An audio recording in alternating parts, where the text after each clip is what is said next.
आज ये उपनीत होती से महोदय समीक्षक मान मो कृतज्ञता ज्ञापन तथा भक्तिपूत प्रणाम करुच्ची। उपस्थित अच्छा आम महाविद्यालय अध्यक्ष बेहरा महोदय वर्तमान महाविद्यालय जेते सब उन्नतिमूलक वर्तमान समय रे महाविद्यालय एमितिक उन्नतिर पथरे अग्रसर होउची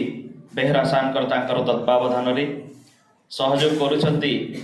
महाविद्यालय पूर्वतन मु जणे देवाकू चाहे समीक्षक महाशय माननकू बा उपस्थित निमंत्रित अतिथि माननकू समस्ते जानिथिबे इंग्राजी विभाग रे इठी से अध्यापन कार्य अध्यापक हिसाब रे थिले सार साहो सार तत्सहित उपस्थित अछंती समीक्षक दुखी श्याम साहू सार डॉक्टर सरोज कुमार नायक सार पटिया सार एवं समस्त छात्र छात्री आमे जानिचे आमे जो संस्कृति रे आमे रहिचे जहाँ परंपरा जो देश रो माटी जार पानी पवन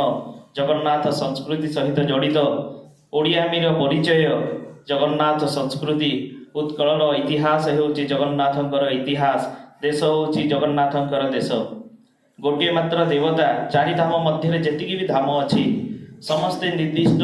जड़े देवादेवी को केन्द्रीभूत करी होइछि मात्र गोटे स्थान जहाँ होछि उत्कल रे पुरुषोत्तम धाम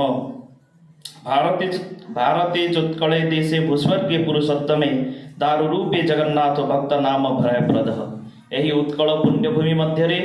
सर्वश्रेष्ठ राजा राजाधिराजा हेउचंती श्री जगन्नाथ। कथारे अछि विश्व जेतिकी कोटिए देवता समस्त मुंडिया पका मुंडिया पका मुंडिया पका